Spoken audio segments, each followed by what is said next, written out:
right. Looks like we are up and running. All right, so welcome, my people. Thanks for being in the Stress Loop Rewire Facebook group, and joining me live today is Julie Silberman.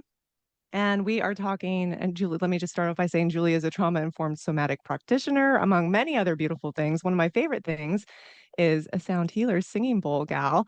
And she's a mentor for leaders who are ready to unlock their unique gifts. And I was super stoked to have her on today for this collaboration.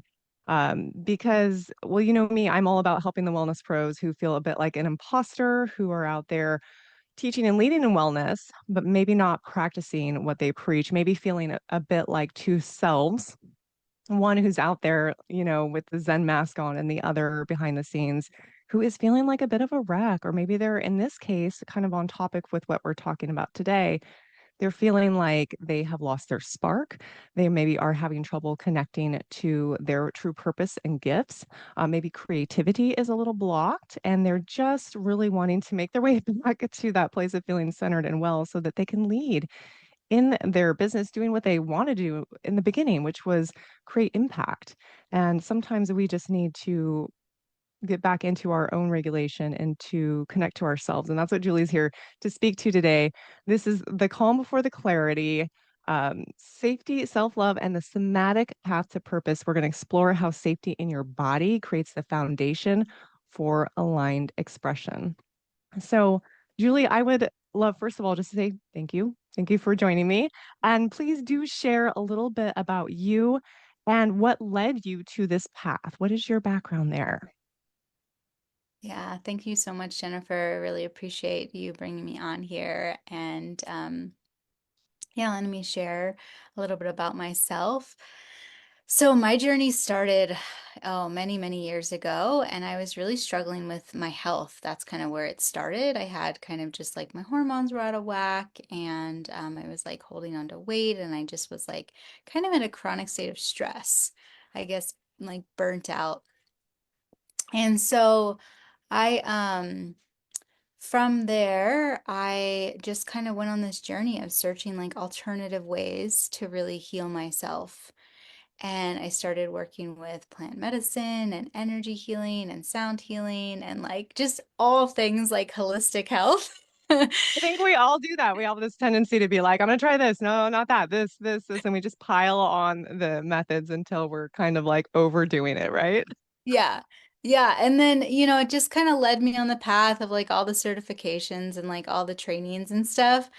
And what really has stuck with me is like the sound healing and the somatic work and really coming back into my body and allowing the softening, the nervous system to like really be regulated and yeah, to allow the softening to unlock like my gifts and my magic and do it in a way that's really embodied. So I'm not sharing anything that I haven't already embodied, which is really important.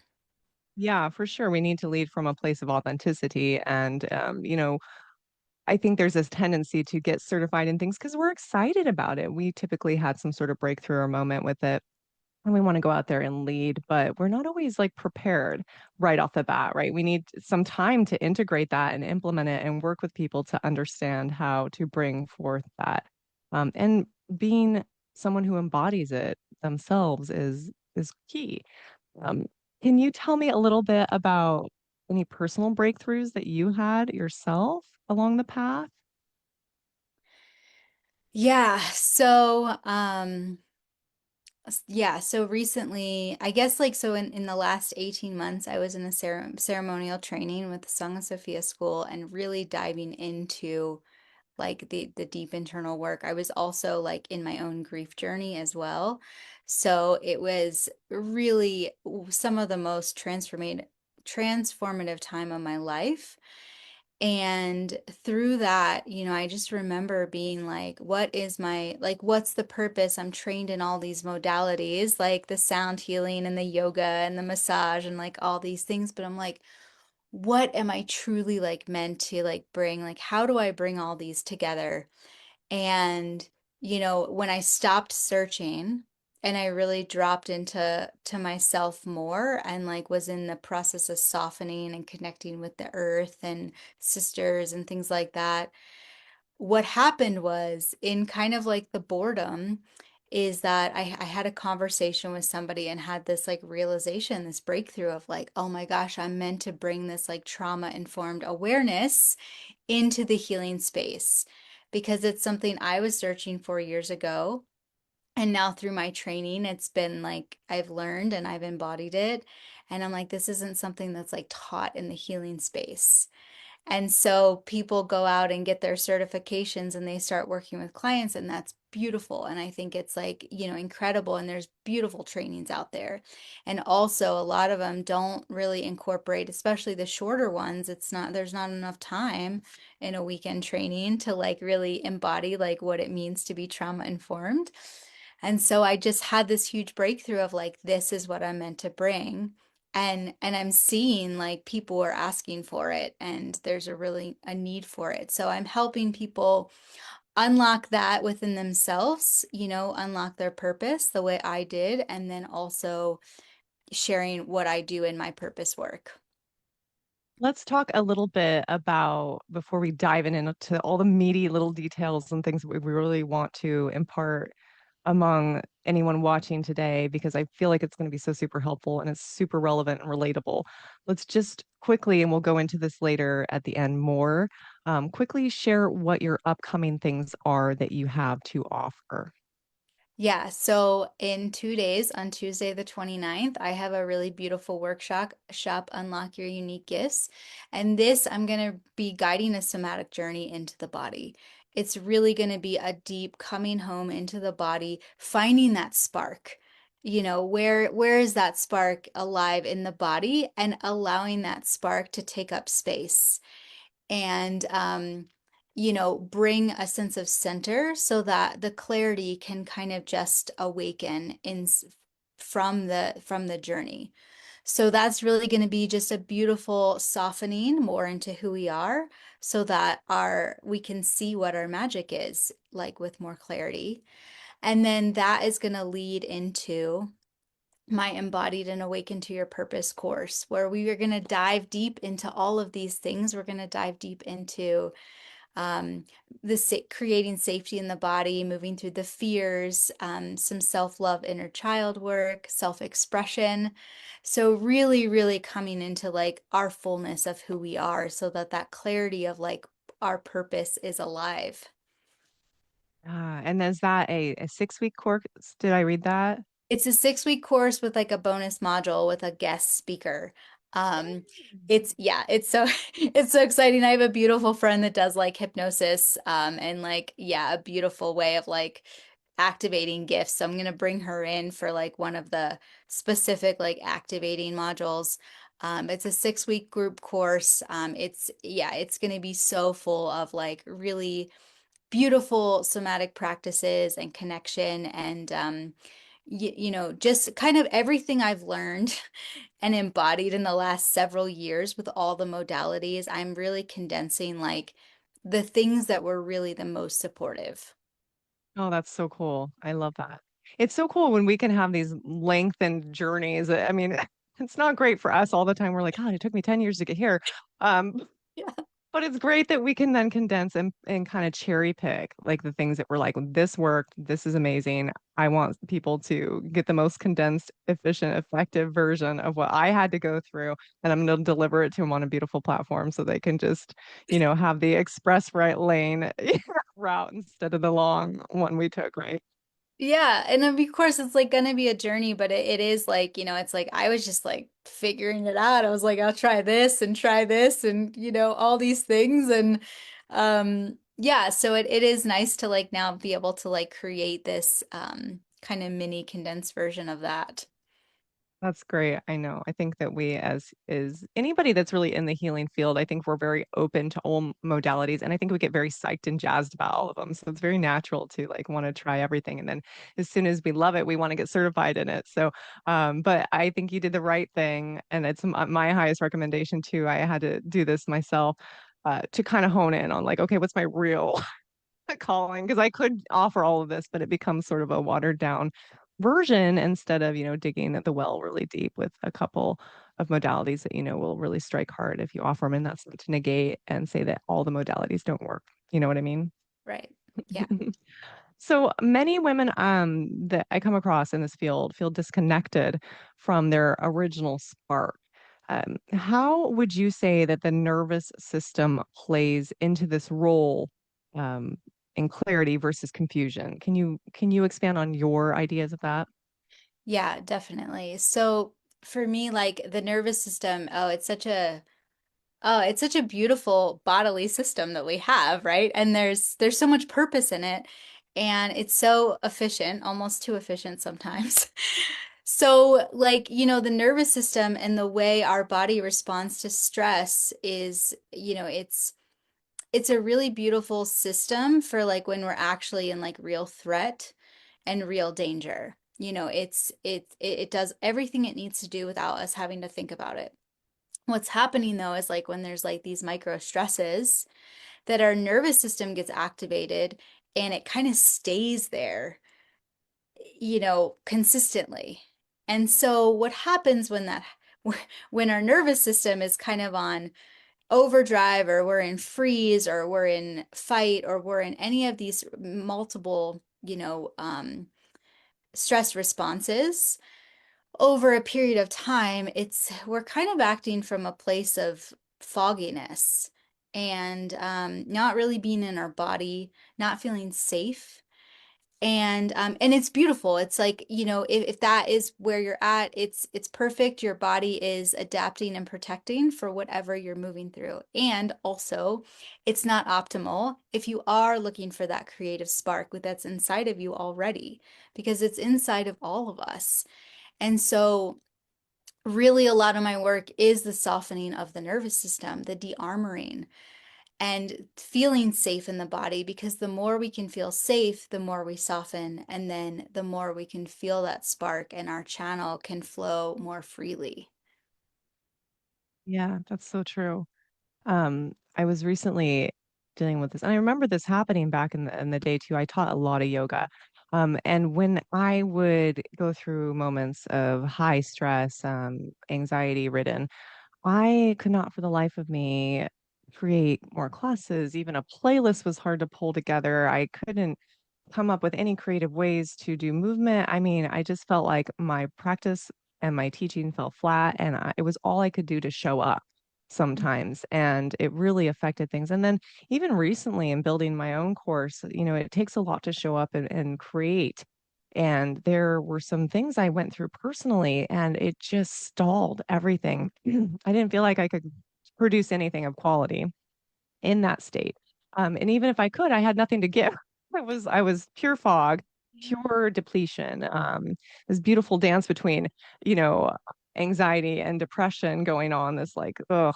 And it really played into that connection, that connectivity to the creative side, to any sort of channeling that I could do, to any spark. And it's so imperative that we regulate in order to, as leaders, in order to show up not only as our best self, but be able to channel the things that are going to support those that we're leading.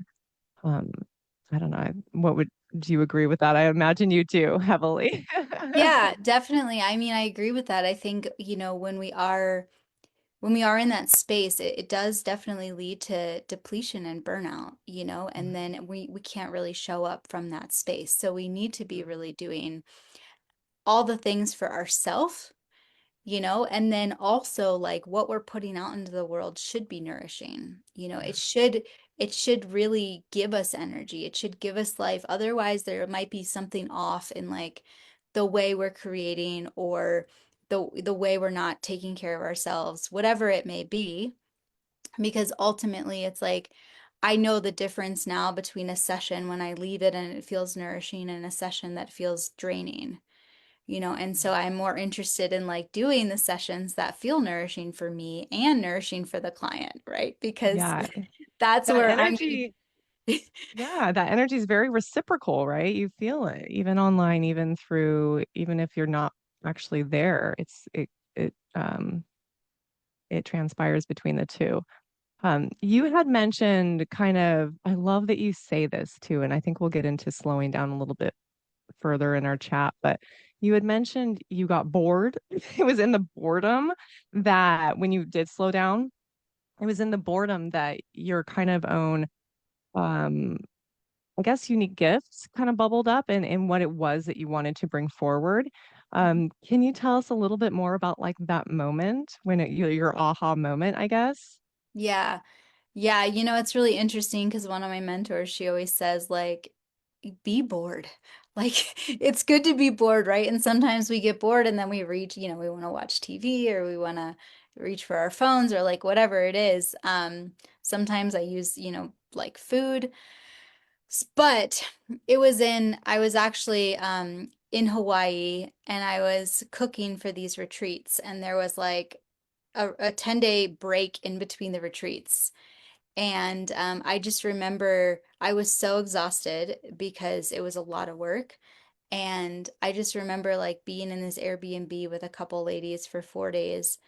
And I was like, I'm not going to do anything. I don't want to go out. Like, I was on my moon. I was like, I'm just going to do nothing.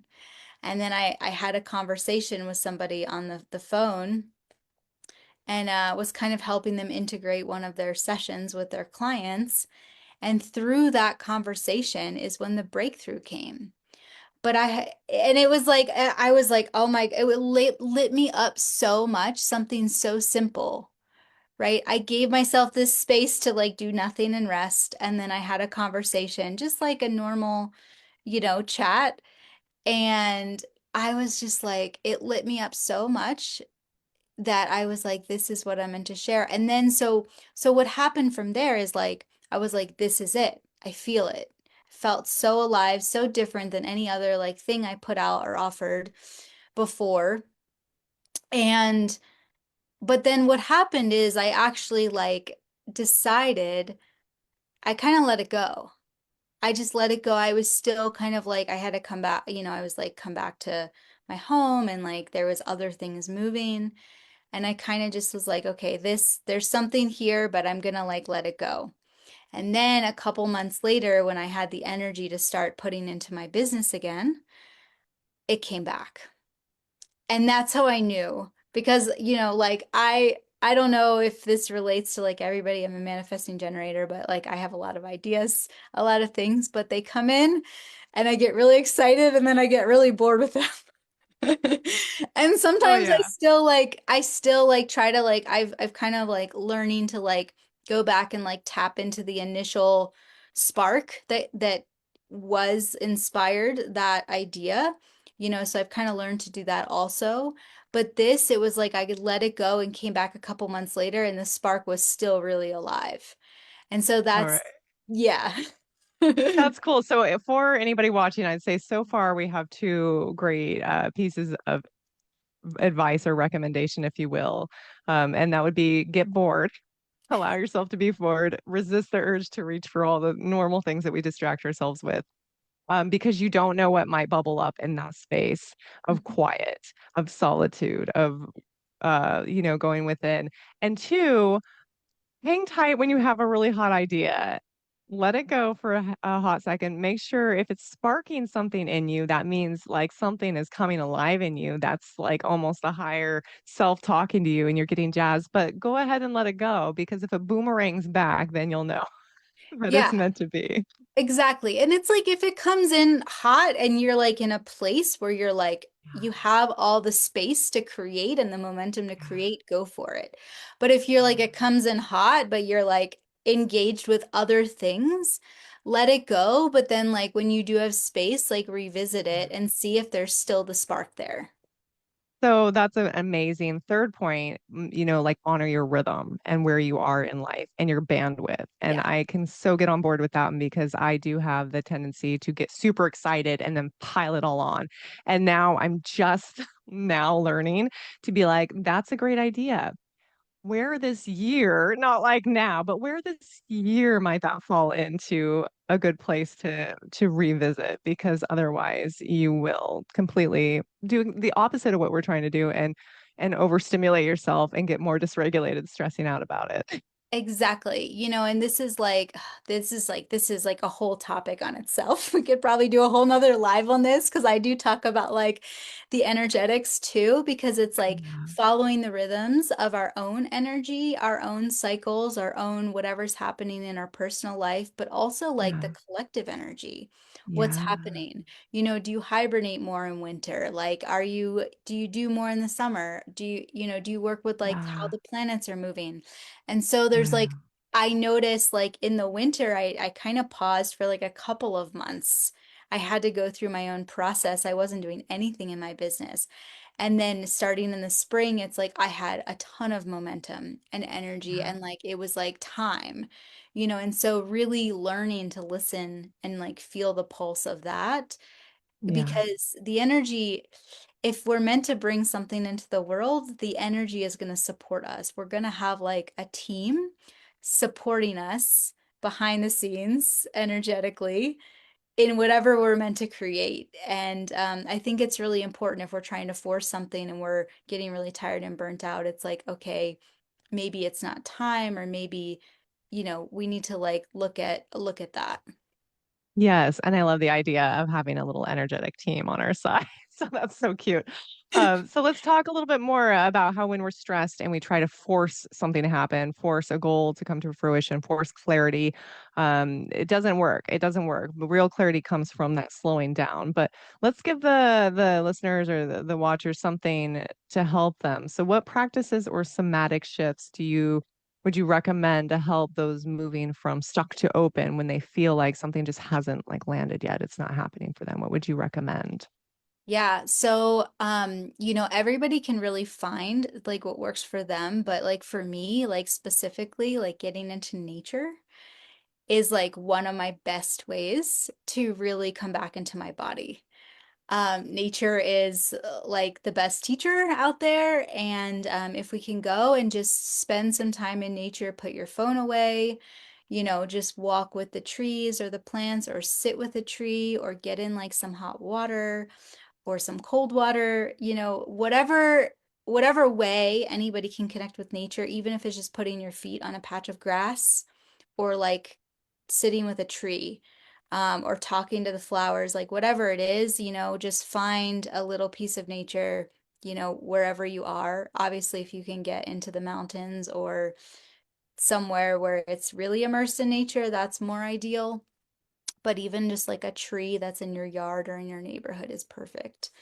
So that can be really helpful, because they can provide instant nourishment. And even if you don't have nature, you can even um, kind of connect into your body and like imagine yourself grounded and like rooted. Yeah. Some other ways are just slowing down.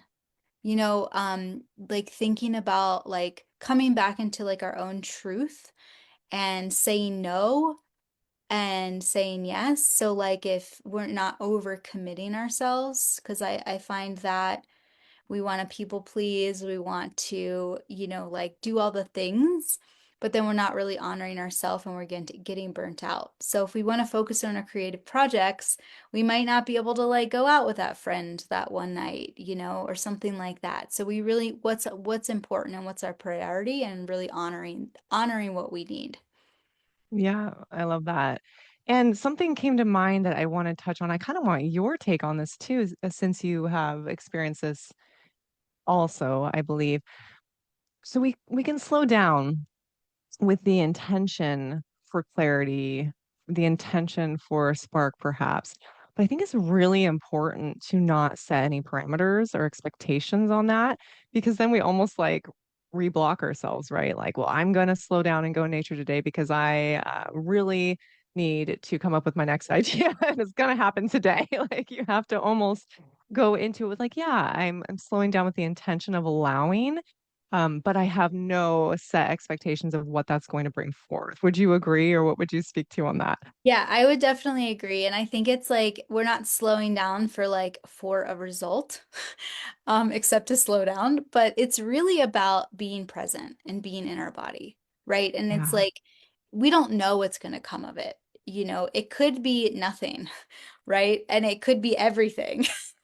But yeah, we want to but really the magic comes in like being present. Yeah. So if it is going to spark, it's going to be in being present or being in our body or being bored, but we're Yeah. not doing it for that. We don't want to be attached to anything. We want to do it because it feels good. Absolutely. That should be the purpose more to because it feels good. And here's the thing, if something doesn't come up, and I think this can happen with having like meditators and stuff too, or anybody who does healing experiences, they'll maybe have like one really crazy experience during a meditation or a healing session or something, and then they go back to those hoping to have that same experience every time. And then you'll get a time that you go and you'll meditate or do that experience and like nothing exciting happens and we leave in this kind of weird like oh man like way of like I was really thinking something was going to go on there but what we're doing is we're really training our nervous system to handle more of these moments. We're making it um more what's the word normal for us basically to be in these moments. We're actually creating a foundation and setting a stage for later. Like you really never know what that's doing now to lay the foundation for things to come in later. So never get upset. Yeah, Feel exactly. Well, and I think of that like, our practices, they're like our practices, right? We don't need to do meditation to like have some crazy out of body astral experience, right? We're doing meditation to like be in our center because we're expanding our capacity. And so when we're doing our self-care and we're able to remain like neutral and embodied, then when we go out into a crazy situation or stressful situation, there's more adaptability, there's more resiliency, and we have more ability to like remain neutral and not get so triggered or not let our nervous system spin out in something that has nothing to do with us. So, we expanded our capacity to feel safe when maybe we wouldn't have felt safe. Things like that. yeah. So, it's important to do the practices even if it feels like nothing's happening because there's still things that are happening. Exactly. Yeah, we do it for the purpose of the purpose itself, just getting into our body and creating that memory in our body of just what it is like to be there, so that it's not a foreign concept anymore. Because many of us who have been running on chronic stress for some time, it's a foreign concept. It's not necessarily comfortable to be in that space. So the more we can just practice being comfortable there, it's really setting a good foundation. So I wanted to move on to being embodied, and I know that's a lot of what you speak about, a lot of what's coming up in your content and your courses that you're giving and helping people with. A lot of wellness leaders want to serve from this embodied, very authentic place, but they don't feel that alignment inside. Mhm. There's that disconnect. So Julie, in your experience, how do somatic practices help people actually feel their truth instead of just cognitively thinking about it? Yeah. Yeah. So there's definitely a difference between like, knowing something or understanding it versus like embodying it.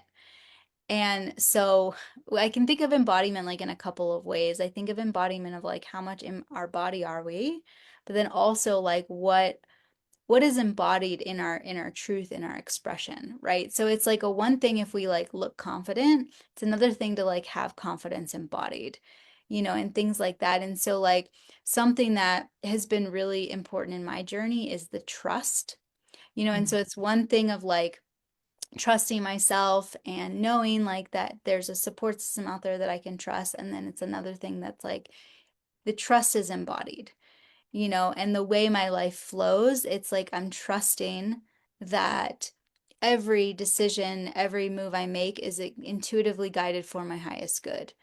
So I think it's really important when we are showing up in the healing space as healers or practitioners or coaches that whatever we're sharing with our clients is something we've embodied, which means it's something that it's a lived experience. It's not just we've learned it from a book or we've read it in this thing or a teacher, but it's like we actually have the wisdom in ourselves and we're living from that place.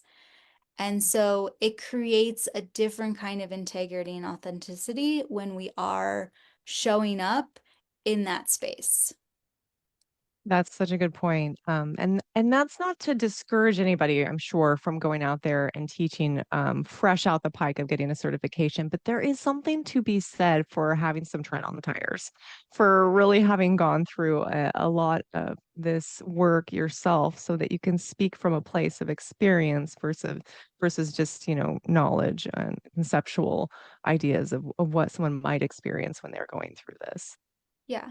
Yeah, and of course, I mean, everybody is where they are in their own journey, but I remember like in the beginning of my journey that I wanted to like right away coach people and right away do all these things and it was like okay, but I was I wasn't actually like ready for that. And of course, maybe there were people that could have benefited from like what I was sharing, of course.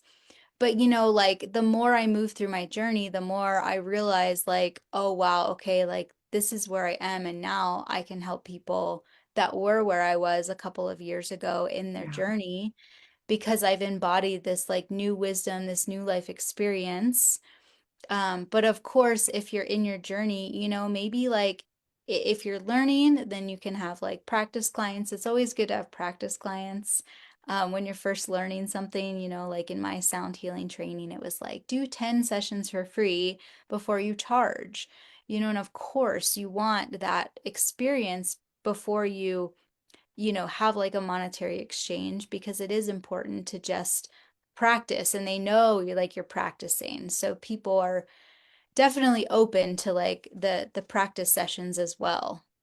Yeah, I think probably take some pressure off too. If they know that you're practicing, then you don't feel like, oh my God, they're judging me. I have to be perfect. Yeah. They know that you're working your way through it. So Yeah. there's kind of just unveils that part of it and you feel better. That's so fabulous. Thank you for expanding on that. So let's talk about the nervous system as sort of your compass. And it's very easy to say that a regulated nervous system is really your most intuitive guide because we don't really generate much intuitive actions or ideas, or things don't come through when we are dysregulated and or in one of those stress modes of fight or flight and so on and so forth. So, what I would love for you to talk on is how people can know somatically when they're on track with their gifts versus when they're just kind of acting from performance or panic mode, or, kind of sometimes we do things and then we're like, is that me? Is that right? Or am I just going through the actions because I think I have to, or or this is what they want. Can you speak to that? Yeah. Okay. So I think this is kind of a big topic. And this is something really like that I'm seeing more and more in the healing community as well, of like something versus like this is like intuitive from your channel or this is like a performance. Um, and I'm not here to like judge or shame the performance, like it's happening. And also I think like for me, it's important for me that I'm not in that place, that that I am connected to my channel. So as far as like how it relates to the nervous system, I think that, the nervous system, the first thing we need to do is really, can we notice if we are dysregulated? Because we are not going to be perfect. We're not going to be regulated. I'm not regulated all the time. But You're I can human. Oh tell, right? God, But I no. can tell when when I'm going into like a certain state. I can tell when I'm doing that, and I can usually tell in real time or like, you know, pretty close to like after it's happening. Um, and then I know kind of like how to manage what's going on in my body. But it's good to notice like can you notice what's happening in your body? For all the listeners out there, like, can you notice when you go into freeze or when you go into fight? Fight can show up as resistance and not resistance from like, I'm just kind of scared to do this, but I need to do it. Um, but like just really like kind of fighting against something. And then fleeing can show up as like avoidance or just kind of like leaving a situation because you're uncomfortable. And then freezing can show up as like you just kind of go numb, right? So it's like the first thing is like, can we notice what's happening in our body. So the more we come into our body, so the more we do somatic practices and connect into our body, the more we're able to really notice what's going on in our nervous system, where it's showing up in our body, when it's showing up, and then we can kind of track it and we can notice like when we're around certain people, do we have certain responses? When we're in certain places, in certain situations, like maybe if you're, in a place and you're learning something and it's kind of boring, then you kind of like notice you like check out, and then Yeah. it's like, okay, what's happening in my body? Like, why am I checking out to this? Or if you've ever like, this is a good example. If you ever have like listened to a guided meditation and you like fall asleep at like the same spot every time, right? It's like, what's happening in that spot? Maybe your body's tired, but maybe there's like resistance to like whatever that breakthrough is in that spot. So, these are just things to like track. And the more we track these, the more we can really become aware of what's happening. And then we can learn to kind of navigate those with our own tools.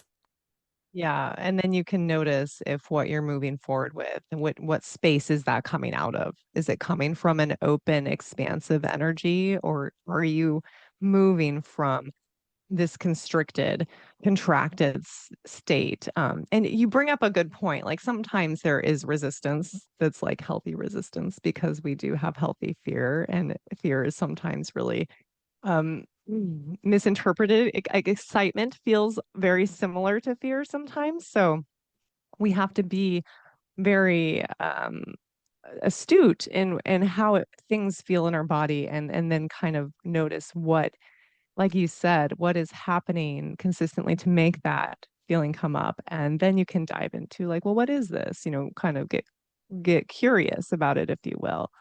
And then I think it's like, and then the more we can do that and we can know like what feels like pure and authentic in ourself, in our heart, then when we show up in a place, we're going to know if it's like actually coming from that space or not. It's going to Yeah. like, we're going to be able to feel that.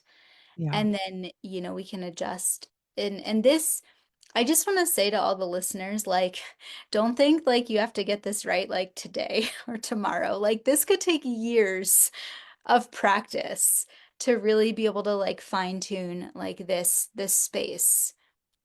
No, I completely agree because there was a very long part of my life, and this was back when I dealt with addiction a lot. I had a persona that I put on because I didn't want anyone to know what was going on behind the scenes. And then there became this moment where I realized, oh, I'm putting on this persona, this mask, this performance, and that was the first time I realized the difference of authenticity and performing, being pretending to be a certain way. And I'm far from all of that. Been sober a long time now, but I do still check myself. It's still something that happens because I will almost slip back into performance mode sometimes and feeling like I'm, moving into this certain embodiment of something else that's not authentic. It's almost, especially I think for empaths or people pleasers, we almost want to mirror back what people want. And so we start giving, what we think they want, and we start kind of mirroring what their energy is instead of coming into ourselves and giving purely what is of ourselves. So you have to be like ever vigilant. I don't think you're really ever done with this one. I think that you just get highly attuned to when you are being authentic versus when you're slipping into that other aspect, and then you just refine that and keep coming back. Yeah.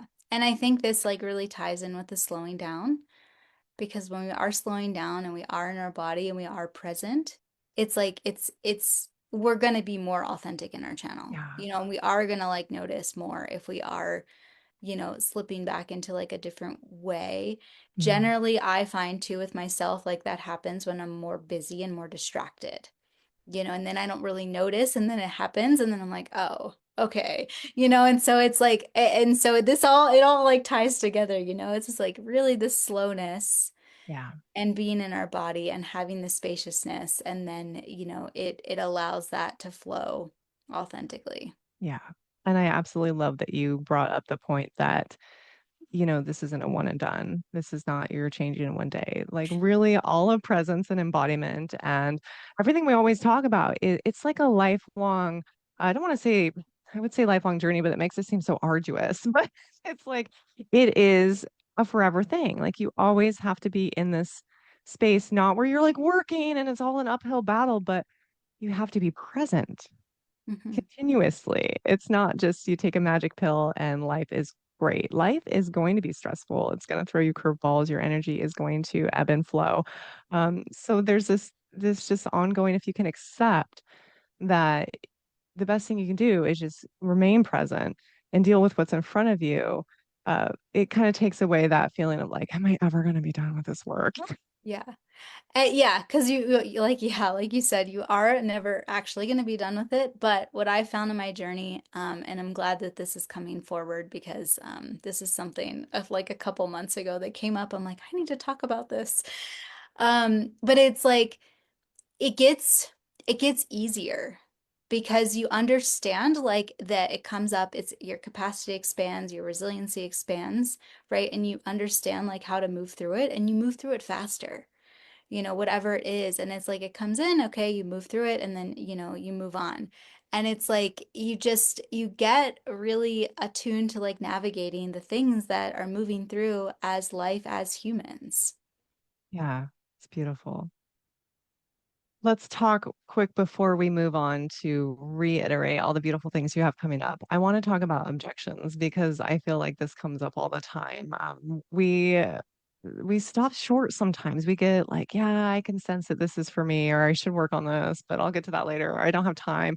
Um, some people feel like if they slow down, they're going to be able to do less, and that's going to hinder them rather than help them, or they're going to slow down. They're like, well, what happens if I slow down, let some things slide, and I still don't get clarity? I still don't feel a spark. I want to ask you what are some of the common objections that you kind of come up against and what you would say to help people work through that so that they can come to the other side of the fence instead of just sitting over there kicking rocks. Yeah, I think that's really beautiful. And I think kind of like some things you mentioned, like people are like, I don't have time, or, they're busy, or they don't have the resources, like whatever it is. And ultimately, I think these objections are a protection mechanism to not prioritize their self-care because maybe they're scared of what's on the other side, or they're scared of like actually going into the depths of like what is going to come up. And so I want to just say like you're not going to be this is hard because a lot of people face really, really challenging situations sometimes. I know that.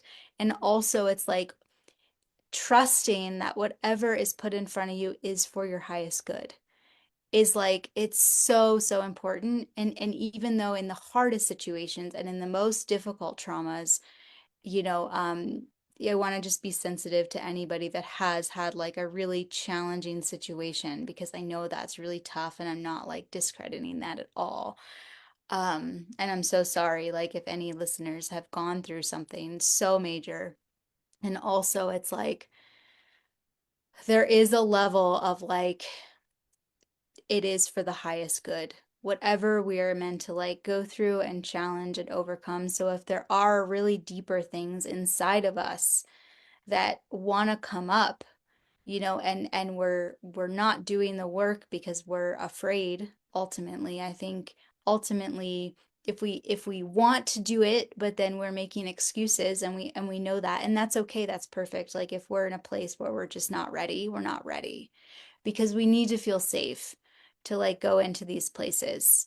Um, and so, I mean, that is like kind of like what I intend to do with my work is like help healers create more safe spaces so that people do feel safe to open up and allow these fears and these things to come forward to be moved through because it does create a sense of freedom when we can really move through these things that are kind of stuck in our body in our field.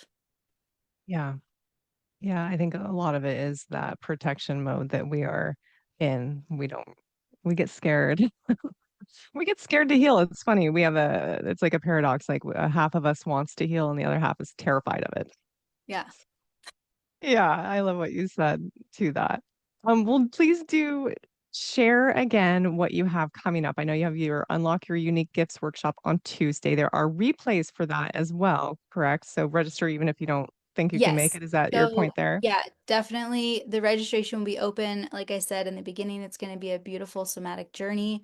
We're going to go into the body. We're going to find that spark and we're gonna allow it to expand. And that's just kind of like a little bit of a mini breakthrough and a taster on like what the group course is going to be, because the group course we are going to really dive into all of these things. We're going to cultivate the safety in the body and we're going to do a lot of grounding practices, some self-love practices, inner child healing, some self-expression, and then we're going to have a transmission ceremony to unlock like our gifts and activate what's already inside of our cells. And so that is a beautiful journey for anybody out there that's already a healer or practitioner and maybe has already done some of this work. I am going to have a trauma informed somatic practitioner certification coming up in the fall, which I'm really excited about. And that is really to bring more of this awareness into the healing space, to create that safe space so that the body can truly heal and transform and we can show up and just have more people living in their purpose. Right. And I love that because it sounds like it's not necessarily what we spoke about before, where you go chasing every shiny object. It's really going to elevate you in the space that you're already working with your modality to be in a place that's trauma informed and being able to lead from there. Is that correct? Exactly. So it's for like if you're a new practitioner, it works. And if you're already a practitioner serving your clients like a sound healer or body worker, energy worker, coach, anything like that, it is going to just help you embody more of what it means to be trauma informed and teach you how to show up in your space. And what that does is like it creates more softening in the space with in yourself and in your space with your clients so that you can have deeper transformation in your sessions. That's wonderful. I love that. That is useful. Well, again, thank you so much for coming on today, Julie, and just joining me and diving into this topic. I think this is something that's super juicy for everyone and that everyone can relate to. Um, I love what you have, that what you're offering. So everybody, please do, check it out. I'm going to include links to all of Julie's stuff, any promo codes there might be in the comments here later and in the email that you may receive. So check it out and get on board. And if you have any questions, you can reach out to me or Julie. You'll have some information of how to get a hold of her as well. And I just thank you all for watching today. And Julie, so much for being here. Are there any imparting words you would like to leave for those who are viewing today? Yeah, I just want to say thank you all so much for watching and listening. And I would love to hear like any breakthroughs you had. Please leave in the comment section. Feel free to reach out directly. Like I love connecting with people, and I would just love to hear your feedback. And thank you so much, Jennifer, for having me. Absolutely, my pleasure. All right, everyone. Until next time, I'm just wishing more peace and presence and embodiment in your life. Thank you so much.